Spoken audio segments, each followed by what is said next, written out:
Venid, venid a mí, no importa lo que habéis sido, porque soy yo mismo quien os ha salido al encuentro. Te llenarás de gozo al contemplar cómo el amado se desvive por sus criaturas. La verdadera devoción al corazón de Jesús. Desde España, en los dictados de Jesús al mundo, sale al encuentro para ti, por Mundo Católico, construyendo la civilización del amor.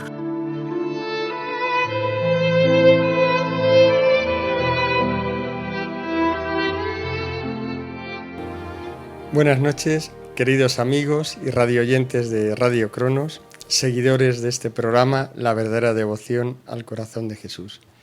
Un día más, desde nuestros estudios aquí en España, pues continuamos explorando este libro maravilloso, en el que ya hemos avanzado mucho. Ya empezamos a ver que los mensajes, pues ya hemos ido desgranando muchos, que una gran parte pues ya han ido pasando por estos programas.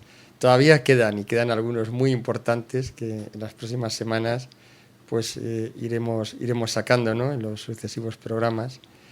Y esta noche pues también tenemos unos mensajes muy interesantes, sobre todo que nos están dando mucha luz para entender el momento en el que vivimos y para entender la inmensidad del amor de Dios y de cómo ese amor pues nos puede transformar. En el estudio pues tenemos el equipo habitual. Óscar, buenas noches. Hola, buenas noches, José Antonio. Y Marisa.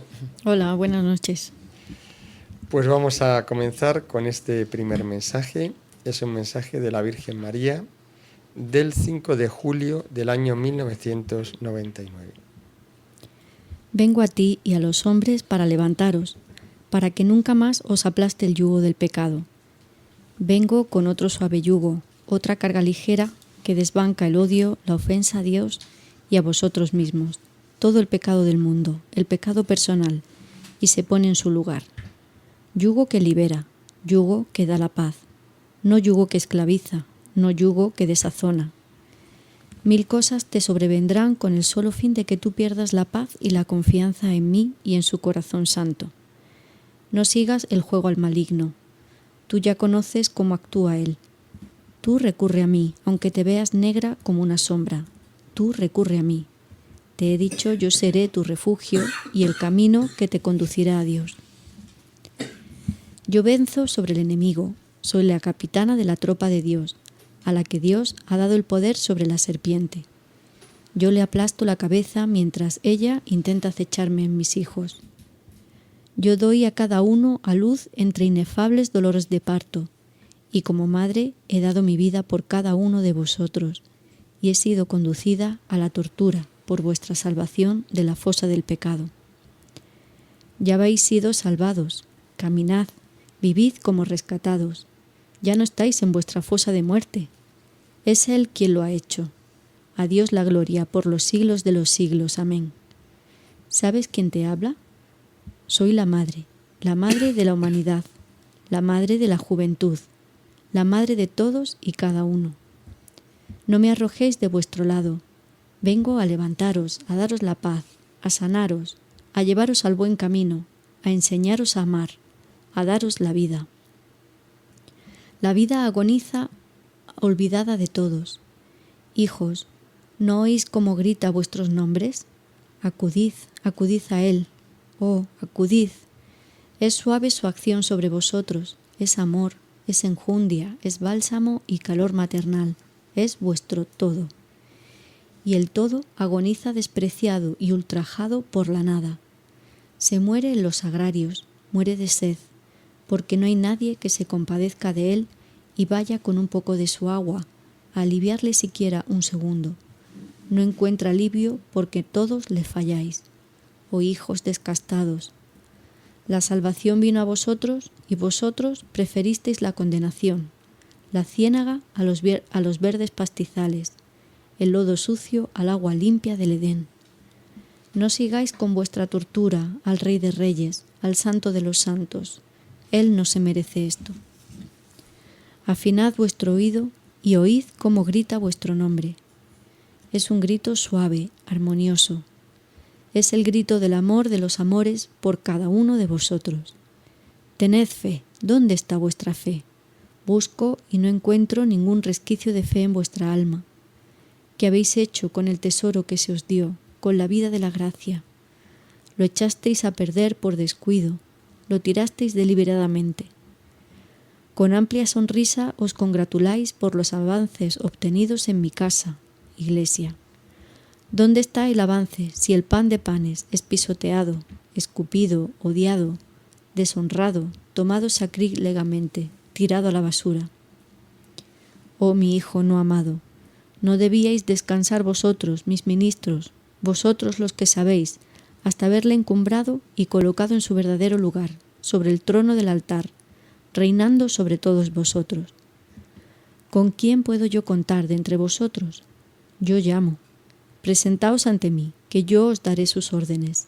E id al combate. Yo grito socorro porque me roban a la vida, os roban vuestra vida. ¿Quién acudirá en mi socorro? De los que me oyen, unos solo miran, otros dan el aviso para que otros vayan. ¿Quién acudirá presto a mi socorro? ¿Quién me ayudará? Mira que yo grito vuestra colaboración. Venid, ayudadme, se saquea la casa del Altísimo, y se llevan su tesoro, se llevan la vida, el amor, vuestra salvación. Defendedla de los saqueadores.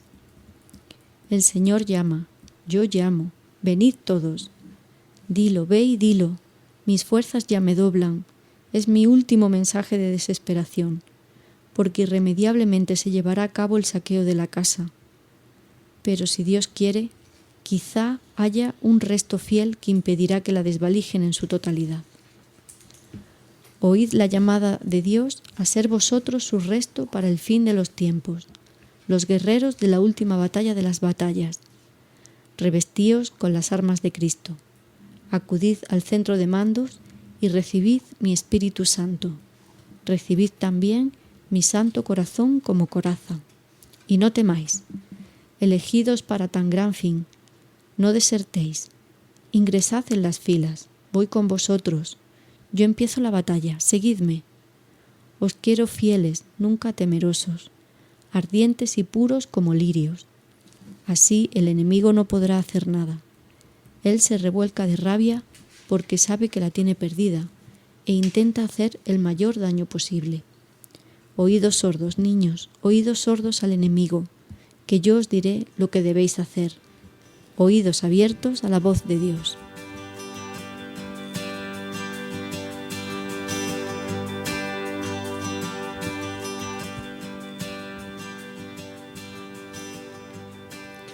Una vez más, la Virgen María pues nos avisa y nos alerta y nos enseña la verdadera enseñanza, ¿no?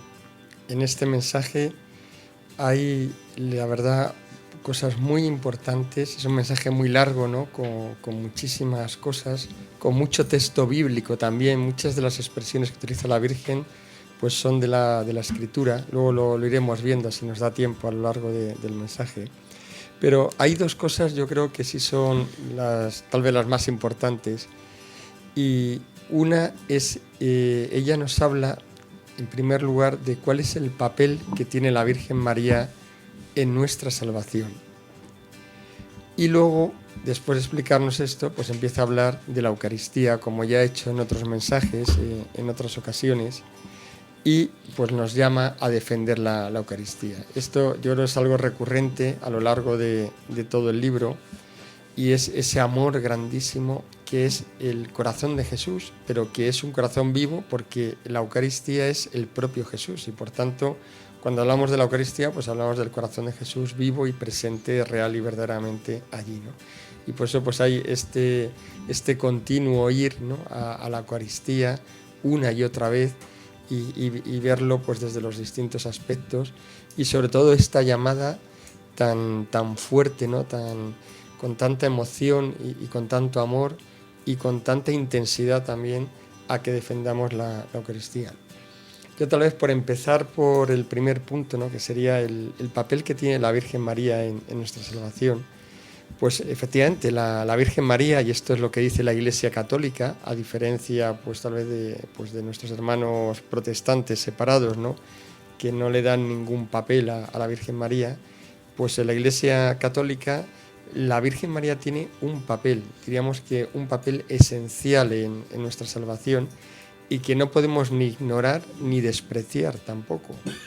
Es un papel que, por supuesto, la Iglesia pues lo ha ido explicitando cada vez más y comprendiendo cada vez mejor, pero que cualquier persona puede entender muy, muy fácilmente. O sea, su papel es el de madre, pero una madre que es una verdadera madre y que además es una madre que nos ha dado a luz espiritualmente. O sea, es como nuestra madre verdadera, pero además es nuestra madre espiritual, porque ella es la que nos engendra para que podamos nacer a la vida de la gracia. Hay una expresión que dice ella, dice: os doy a luz entre inefables dolores de parto.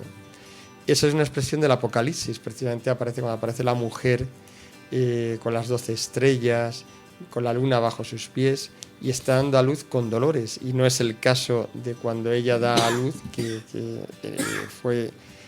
ella permanece virgen antes, durante y después del parto. Por tanto, el nacimiento de Jesús fue sin dolor, pero aquí es una imagen donde lo que refleja es cómo ella, trabajando con nosotros, con nuestras almas, pues consigue, con muchísima paciencia, muchas lágrimas y mucho amor, pues consigue darnos a luz a esta vida de la gracia, para que lleguemos a ser pues otros Cristos, ¿no? Para que seamos verdaderos hijos de Dios, ¿no? Y verdaderos hijos suyos, ¿no?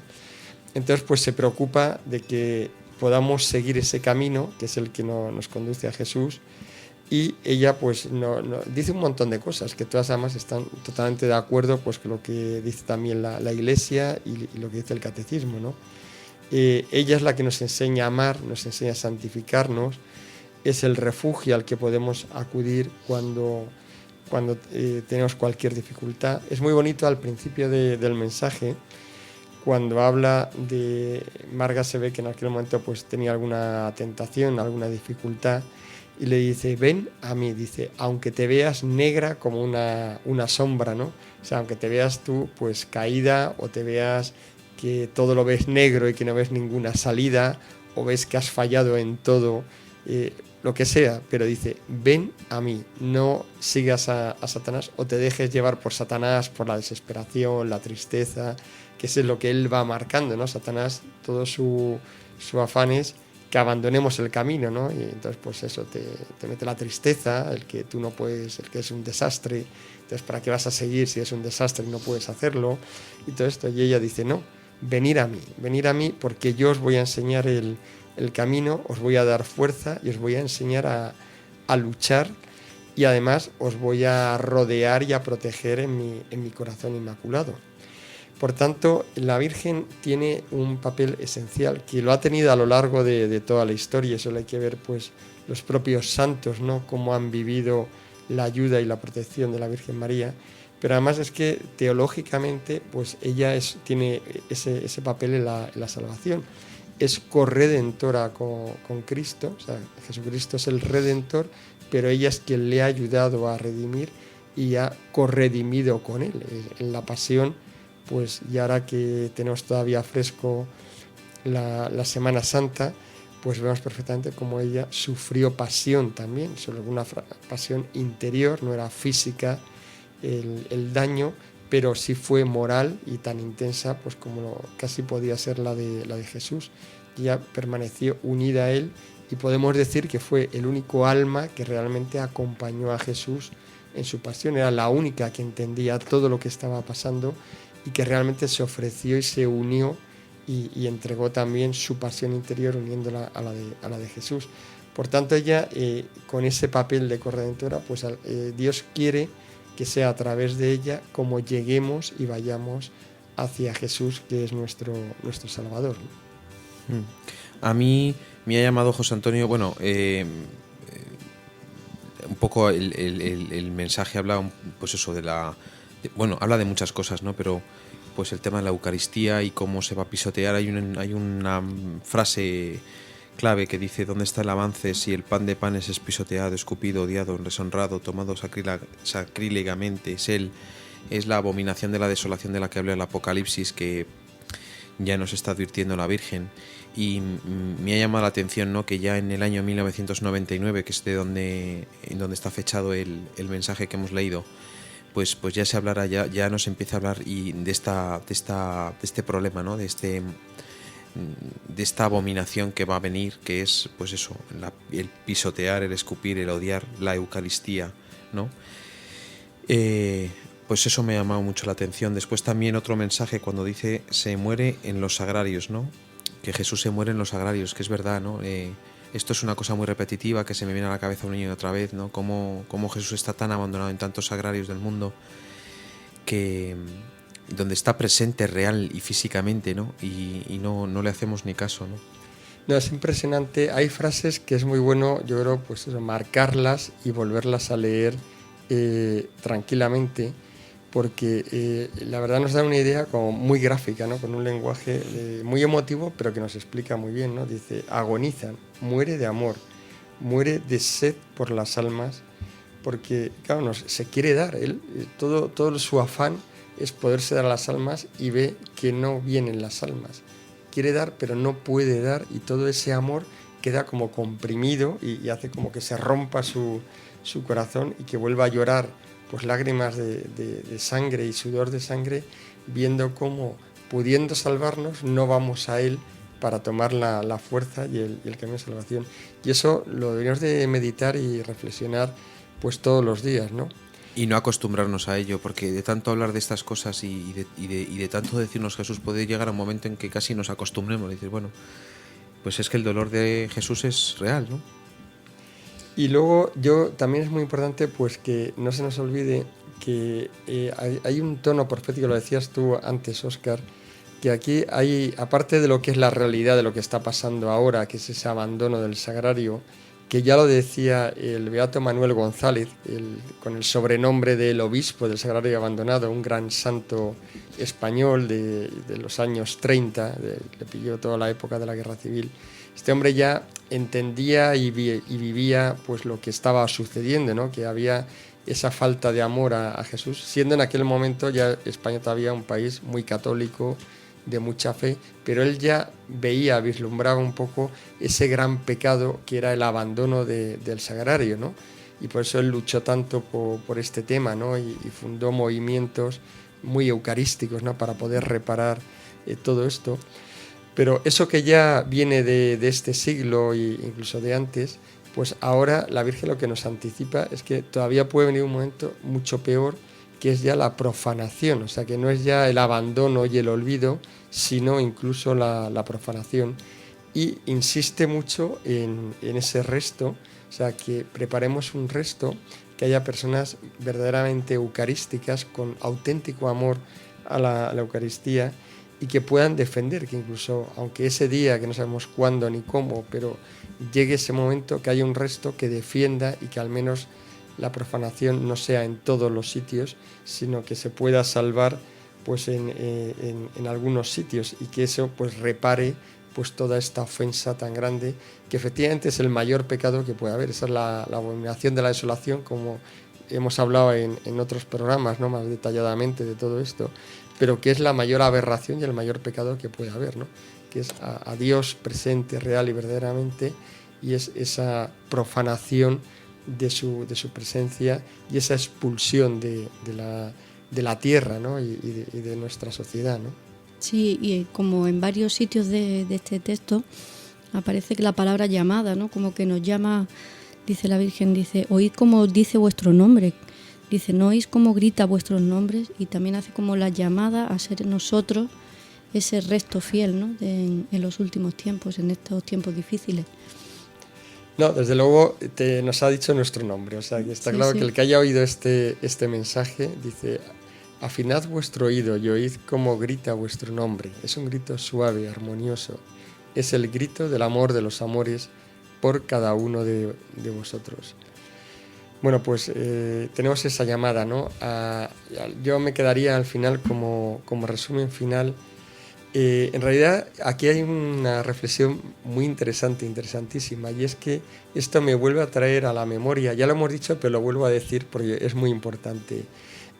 San Juan Bosco, un gran santo, uno de los grandes santos del siglo XIX, principios del XX, él tuvo ese famosísimo sueño donde él veía una tribulación grandísima para la nave de la iglesia, veía el barco de la iglesia y unas tribulaciones tremendas, unos ataques, papas incluso atacados, como luego proféticamente pues ha sido así, ¿no? En el caso de Juan Pablo II.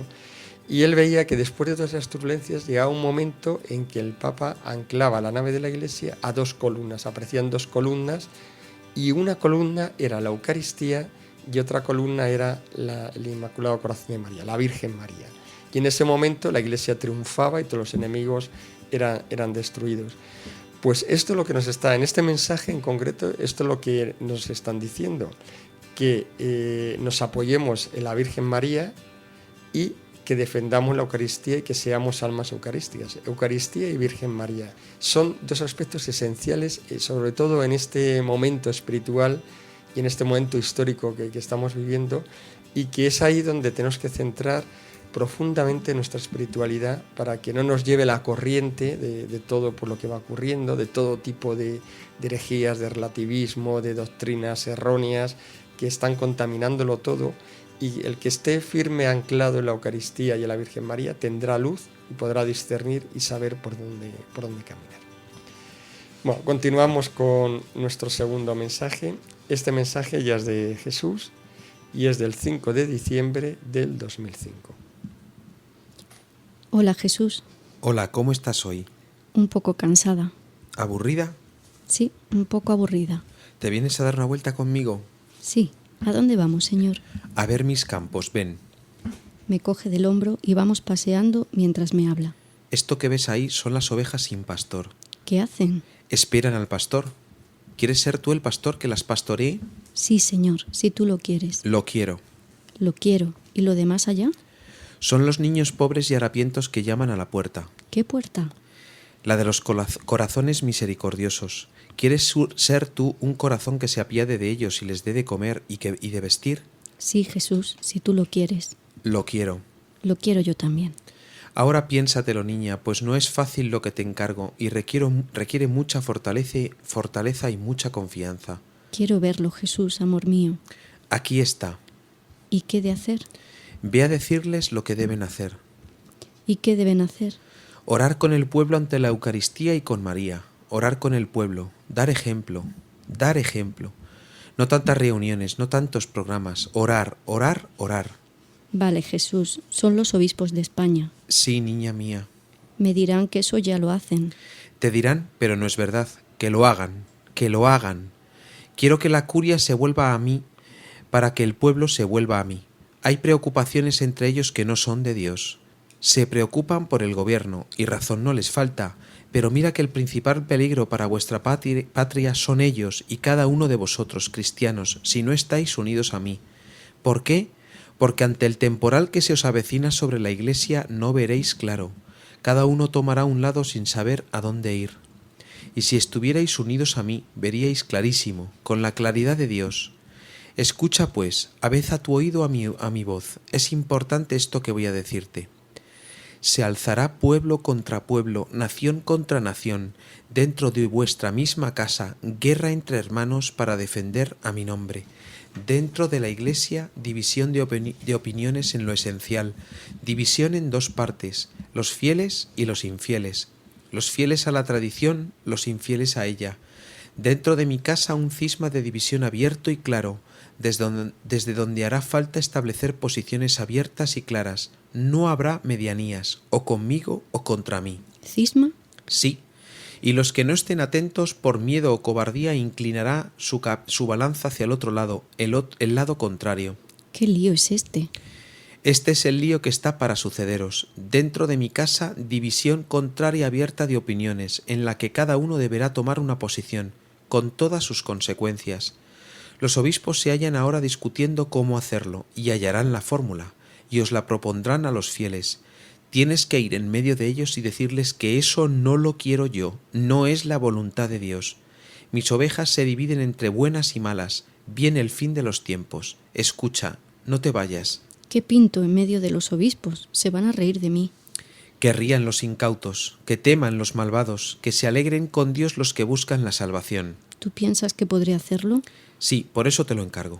Jesús, esta es la locura más grande que he oído en mi vida. Esta es la locura más grande que has visto en tu vida. Jesús, ¿ellos no saben que viene el cisma? No, ellos buscan una modernización. Buscan defender los intereses de Dios ante los ataques, reduciendo la exigencia de la tradición y el Evangelio. Y eso no defenderá nada. Eso os buscará la ruina.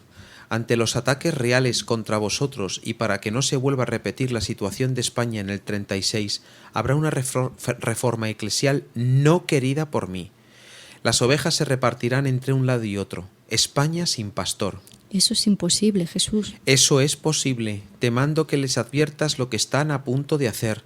Yo advierto a mis ovejas antes de enviar castigos. Los que no sean fieles a la voluntad de Dios perecerán entre terribles dolores de espanto cuando les llegue la hora.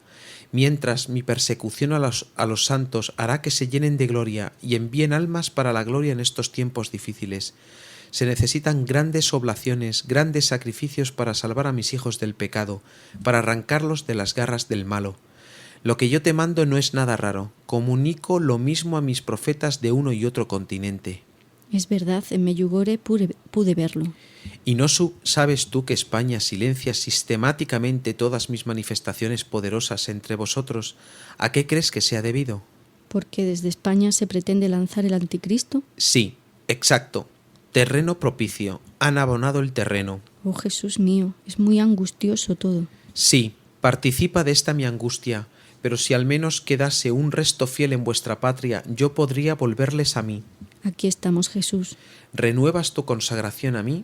Renuevo mi consagración a ti.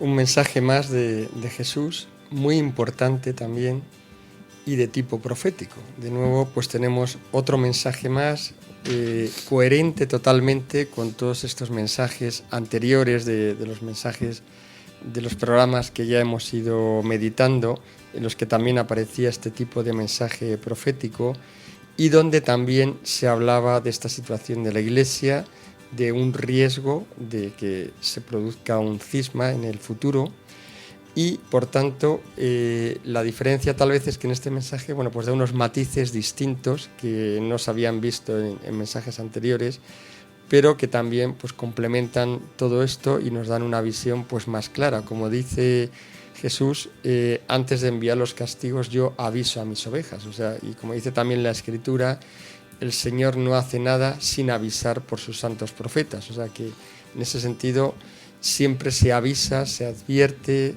antes de que las cosas pues lleguen a peor, para que haya la posibilidad pues de enmienda, de conversión, ¿no?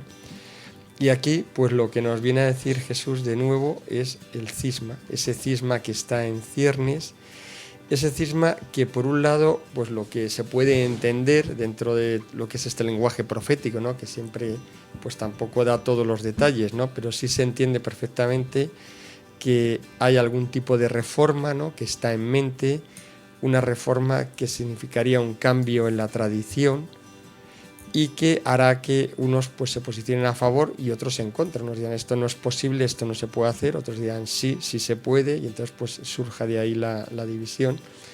Una reforma pues que parece que tiene un poco el objetivo pues de poderse adaptar mejor al mundo, que ante un momento de persecución pues esos cambios que puedan permitir aminorar la persecución.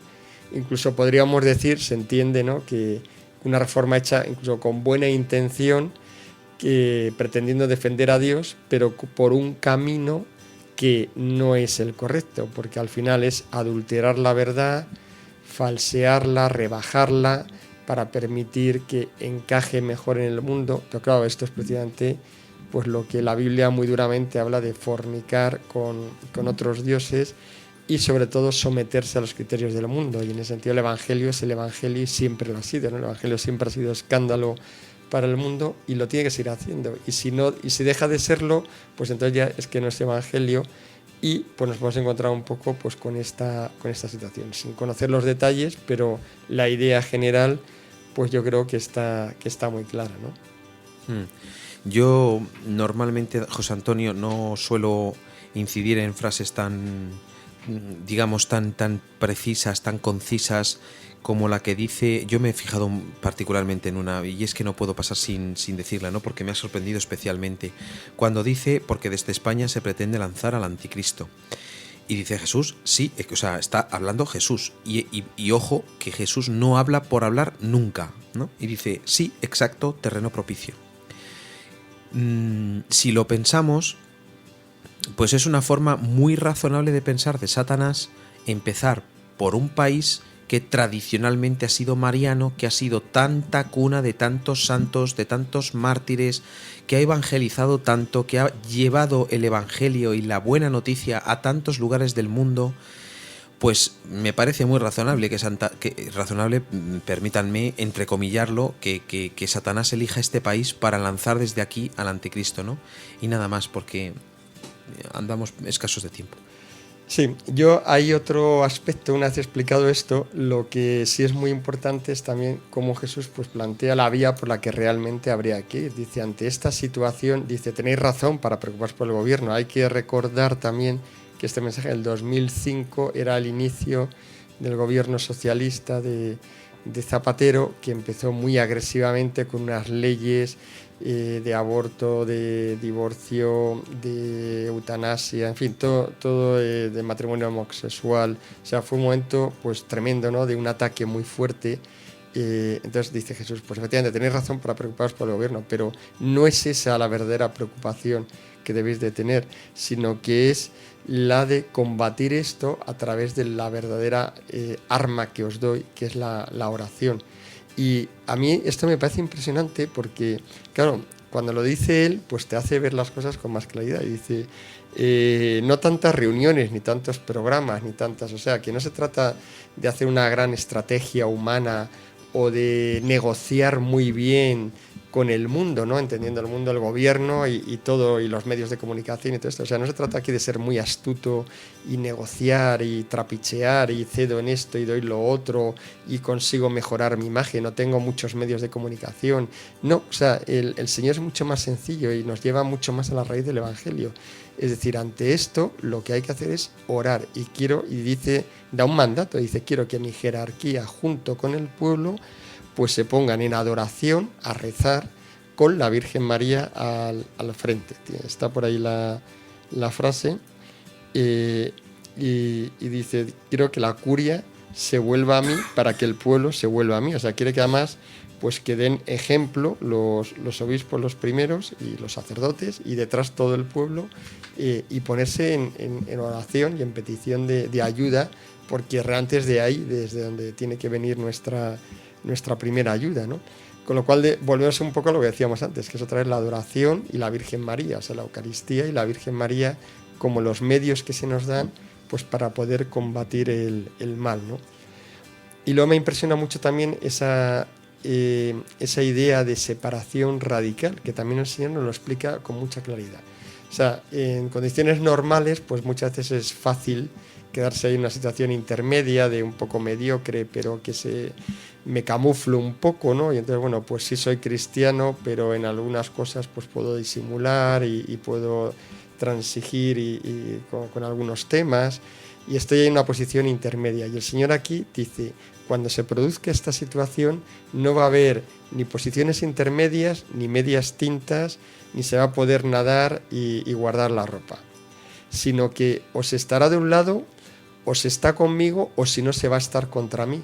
Porque los que por cobardía y pretendan un poco cubrirse y mantener las apariencias, al final van a caer del otro lado. Lo advierte claramente, dice, o sea, no jugar a esto porque no vais a poder resistir. Entonces, o estáis claramente conmigo, o si no, vais a caer del otro lado, ¿no? Por tanto, bueno, pues también es algo que nos deberíamos de... Esto en el fondo es una llamada a que nos preparemos, a que incrementemos nuestra oración y que pensemos que la luz solo la vamos a tener si hacemos verdadera oración y estamos verdaderamente unidos a Jesús. Solo por ese medio podremos realmente resistir y tener luz en esta situación, como dice María, dice, ¿qué lío es este, no? Pues en esta situación tan difícil que para un cristiano, que es esta confusión y ese potencial cisma, ¿no? que está allí, ¿no? Vamos a hacer un intermedio musical y continuamos en breves minutos.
Vamos ya a la segunda parte del programa La verdadera devoción al corazón de Jesús y vamos a retomar en este mensaje anterior que veíamos hace unos minutos, que hablaba pues de este cisma, de esta situación de confusión, de una reforma de la tradición que sería aceptada por unos y rechazada por otros. Entonces yo creo que es interesante pues aprovechar ahora este trocito más de catequesis y de formación, pues para recordar en la Iglesia Católica pues cómo podemos saber, es decir, ante esto, pues claro, yo me imagino que muchos pueden preguntar, bueno, pero entonces, ¿cómo puedo saber yo si lo que me plantean o me proponen es verdadero o no? O está de acuerdo con cómo puedo discernir, ¿no? Hacer este discernimiento. Entonces, bueno, pues aquí es muy importante conocer pues cómo es la Iglesia y cómo es el conocimiento de la verdad dentro de la Iglesia, ¿no? Esto es algo que está perfectamente claro, o sea que no puede haber ninguna duda, ¿no? Entonces, en la Iglesia católica primero hay como dos grandes pilares, ¿no?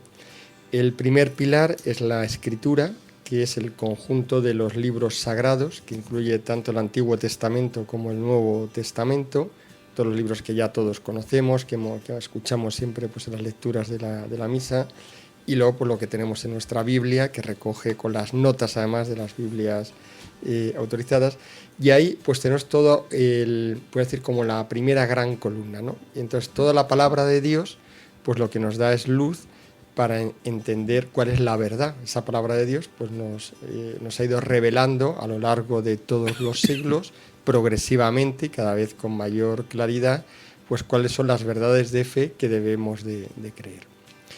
Y luego, junto a esa gran columna, pues hay otra columna igual de importante, porque Jesucristo, cuando vino a la tierra y estuvo con nosotros, pues habló y hizo muchas cosas, algunas de las cuales son las que han quedado recogidas en la Escritura y en los Evangelios.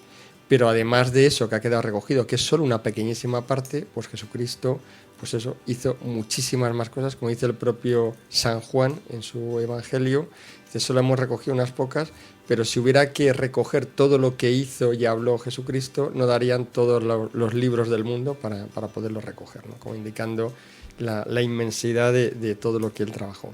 Todo eso, ¿dónde ha quedado recogido? O sea, ¿se ha perdido? No, todo eso no se ha perdido, sino que todo eso ha quedado recogido en lo que la Iglesia Católica llama la tradición.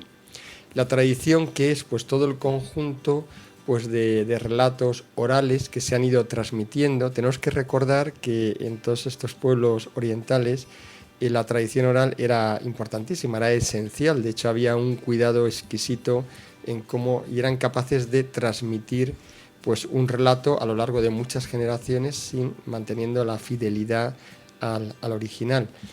Entonces era lo normal en aquella época. Entonces todo ese depósito de todo lo que hizo Jesús, que se fue transmitiendo, que los apóstoles lógicamente eran sus testigos, que vieron, los apóstoles a su vez lo fueron transmitiendo a los apóstoles posteriores, a los nuevos obispos que ellos iban consagrando y que a su vez ellos iban transmitiendo.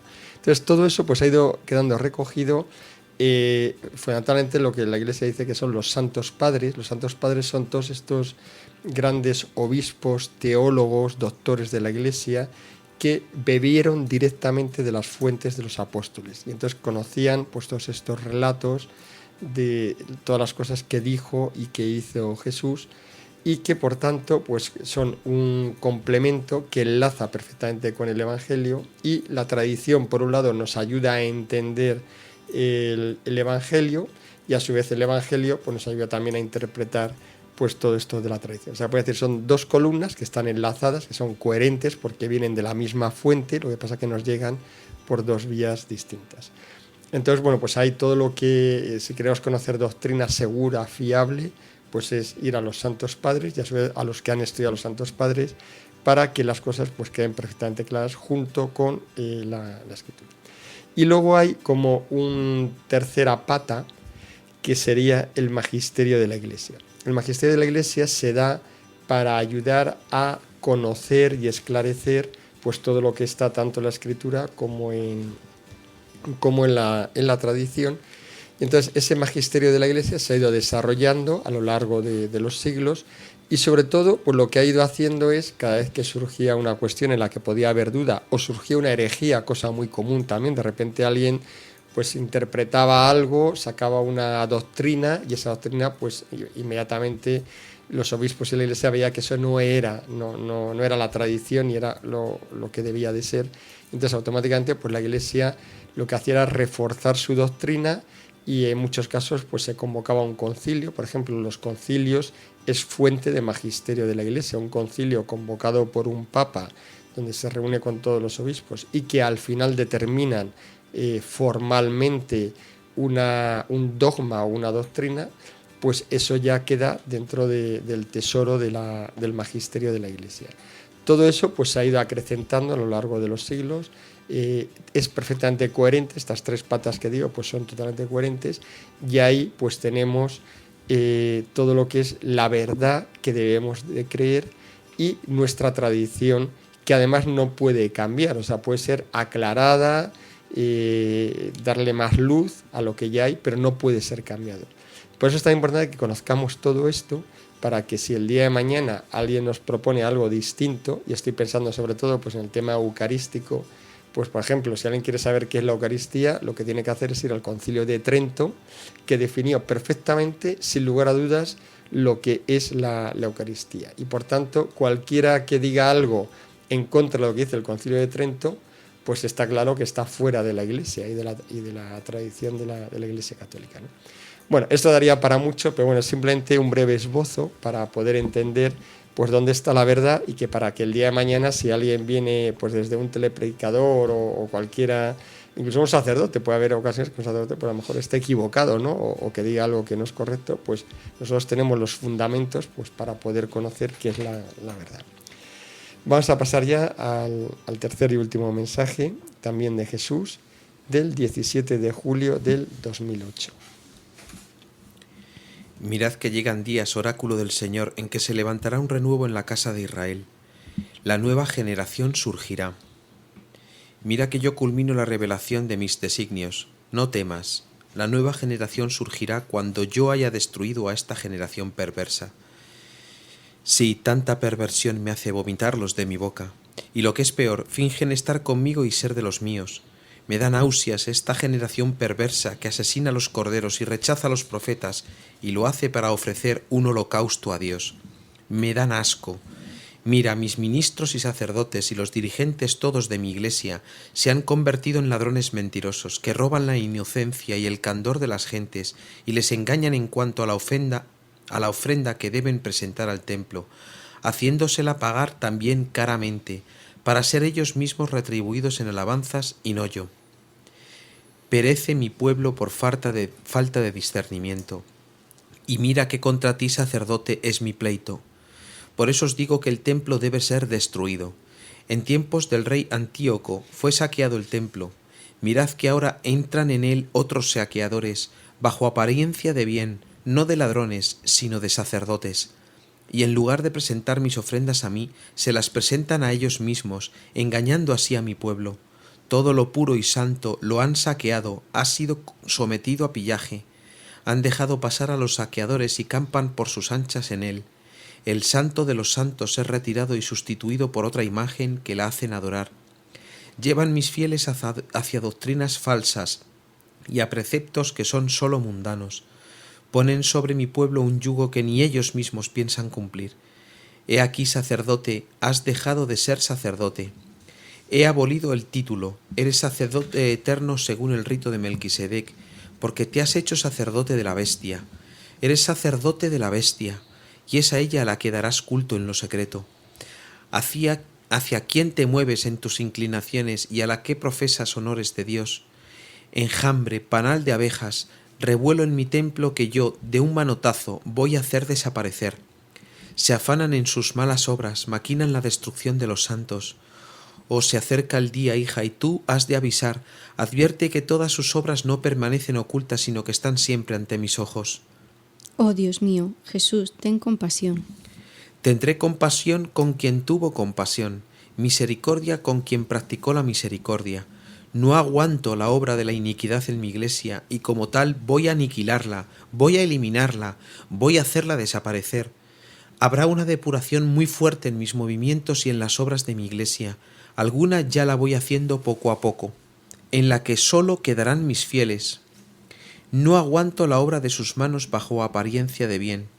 Contra ti, sacerdote, es mi pleito, contra ti tengo mi litigio.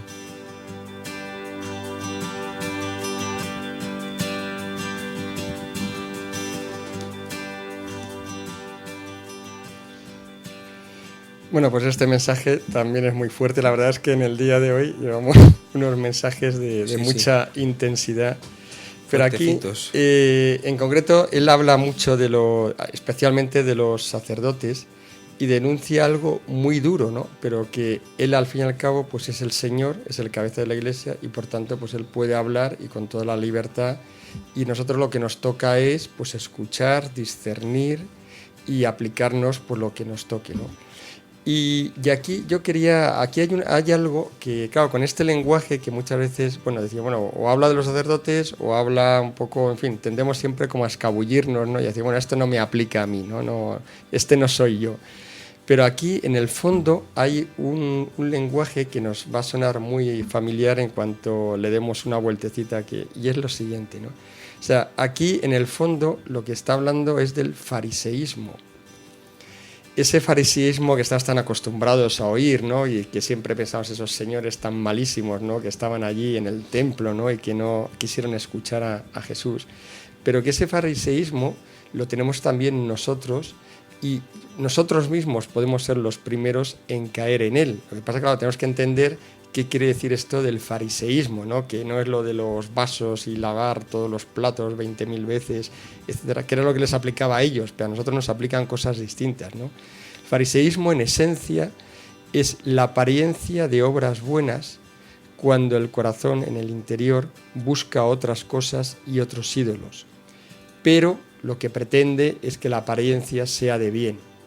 Entonces, ese es el fariseísmo, y es algo mortal, porque es un veneno que lo corrompe todo, porque no es el mal como tal visible, ¿no? Y que dice, bueno, pues efectivamente es un pecador, alguien que claramente está en contra de Dios, ¿no? Esto es algo muchísimo peor, que es esa apariencia de bien, de obra buena, incluso muy religiosa, pero que luego por dentro el corazón está en otra cosa. Y entonces, bueno, pues esto es ese cumplimiento externo, pero en cambio el interior pues está puesto pues en esos otros ídolos, que a veces pueden ser muy sutiles, porque pueden ser ídolos no solo materiales o cosas del mundo, sino que puede ser, por ejemplo, alguien con un gran apostolado, con grandes obras de apostolado aparentemente muy buenas, pero que en el fondo se está buscando a sí mismo, y eso nos aplica también a nosotros, y especialmente a los cristianos que también pues queremos, pues que estamos haciendo apostolado, que estamos intentando llevar la palabra de Dios y hablar a nuestros hermanos, pero claro, que puede ocurrir que al final estemos buscando más nuestra propia gloria, nuestro éxito espiritual, y que nuestro alimento sea ese triunfo, esas conversiones de esos hermanos nuestros, pero que lo que al final vamos buscando no es realmente la gloria de Dios y que esos hermanos puedan llegar a Dios, sino es la vanagloria de que seamos nosotros los que por nuestro medio pues estas personas se han convertido. Entonces, esto es muy sutil, es un tema muy interior, que no se ve así a simple vista. Al final se terminarán viendo las cosas, ¿no? Pues por los frutos, pero que puede ser así, ¿no? Y puede haber también, por eso digo que no solo los sacerdotes, sino que también nosotros como apóstoles y como cristianos, pues nos lo tendríamos que aplicar. Los sacerdotes pues también, por supuesto, y aquí hay muchas cosas y también pues tendrán que reflexionarlas y meditarlas, pero que nos lo podemos encontrar, por ejemplo, podemos tener la tentación de cambiar sutilmente la doctrina o las verdades de la Iglesia para así tener más éxito apostólico, falsamente apostólico, o ser más populares y no tener que recibir el rechazo de los que nos rodean. Entonces también puede ser una forma de decir, yo soy un católico moderno porque esto y esto lo hago así Y entonces... Es una tentación muy sutil, ¿eh? No es, sí, muy sutil, muy diciendo, y además lo hago muy bien porque... O sea, muy frecuente. Eso, y frecuente también, o sea, y uno puede pensar, lo hago muy bien porque he conseguido que estas personas me escuchen y ya hablen de Dios y todo esto, pero lo que estoy dando es veneno puro, o sea, es una obra de inquinidad, como dice Jesús. Dice, detesto esta obra de inquinidad y la voy a destruir, porque claro, es doctrina falsa, y la doctrina falsa no salva, sino que condena en realidad, ¿no? Pero encima bajo la apariencia de bien, lo cual es mucho más duro todavía, ¿no? A mí me gustaría remarcar 3 cosas, o 4. En primer lugar, aunque pueda parecer obvio, vamos a decirlo, porque leyendo este mensaje alguien podría llegar a pensar que Jesús está hablando de un conjunto o del conjunto completo de todos los sacerdotes de España o de cualquier otro país, y no es así. En muchos mensajes de este libro Jesús habla y la Virgen hablan de cómo consuelan el corazón de Jesús tantos y tantos sacerdotes fieles a su corazón, y además más ahora, es decir, en estos momentos en los que tanta tribulación hay, tanta confusión, pues los sacerdotes que permanecen fieles dan mucha más gloria, me atrevería a decir, no sé si estoy diciendo una burrada teológicamente, pero lo voy a decir así, mucha más gloria al corazón de Jesús que antiguamente, en el que no había tanta tribulación, tanta confusión y tanta apostasía, ¿no? O sea que no está hablando de todos los sacerdotes, hay una gran mayoría de sacerdotes que consuelan mucho al corazón de Jesús porque le son fieles, ¿no? Después otra, quizás una dimensión temporal, también está hablando de que llegará un momento en el que sacerdotes que ahora mismo están tibios y están relajándose y están dejándose ganar, a algunos, muchos engañados por este falso modernismo, pues puede llegar a que en ese momento del que nos hablaba Jesús en otros mensajes, en el que es o blanco o negro, quizás hoy no sea blanco o negro, pero va a llegar un momento en el que sea blanco o negro, y que aquellos sacerdotes, obispos y nosotros mismos, los fieles, que no hayamos tenido las cosas claras, que no nos hayamos mantenido en un clima de oración permanente, diario, frecuente, pues puede ocurrir que en ese momento del que nos habla Jesús caigamos en ese lado de los infieles, ¿no? O sea que por ahí otra dimensión temporal. En tercer lugar, muy importante, no nos toca juzgar a nosotros, es Jesús el que está hablando, tiene todo el derecho del mundo y nosotros no podemos juzgar a ningún sacerdote ni ningún obispo concreto. Nos toca rezar y punto, nada más, rezar por ellos. Y por último, pues aplicarnos a nosotros todo esto y discernir en nuestra vida realmente cómo es nuestro interior y cómo lo estamos viviendo, pues todas estas cosas que nos dice Jesús. O sea, si realmente qué hay en mí, pues de fariseo, de buscar otras cosas distintas de lo que es realmente el verdadero y auténtico amor a Dios, que es todo para gloria de Él y nada para gloria mía, ¿no? Que yo creo es lo que nos cuesta más, ¿no? Está siempre ahí metido, ¿no? Ese tema de que yo lo he hecho, la alabanza a mí y muchas otras cosas, ¿no? Bueno, pues se nos va terminando ya el tiempo. Vamos a, antes de terminar, pues recordar cómo es posible conseguir este libro que tiene tantísimas enseñanzas. O sea, vamos ya por el programa 35 y todavía quedan cosas muy importantes y bueno, pues llevamos ya muchísimas cosas vistas y es un libro, bueno, pues que realmente es una auténtica luz para poder navegar en las aguas de este siglo, ¿no? Pues el libro lo puedes conseguir si nos escribes un correo electrónico a la dirección vdcjmexico@hotmail.com, vdcjmexico@hotmail.com, o bien si nos llamas al teléfono 55590547, 55590547. Tienes toda la información del libro en la web vdcj-tomo-rojo.com. Y puedes mandarnos tus comentarios a la dirección de correo electrónico verdaderadevoción@gmail.com, verdaderadevoción@gmail.com. Pues muy buenas noches y nos despedimos hasta el siguiente programa. Venid a mí, no importa lo que habéis sido, porque soy yo mismo quien os ha salido al encuentro. Te llenarás de gozo al contemplar cómo el amado se desvive por sus criaturas. La verdadera devoción al corazón de Jesús Desde España, en los dictados de Jesús al mundo, sale al encuentro para ti. Por Mundo Católico, construyendo la civilización del amor.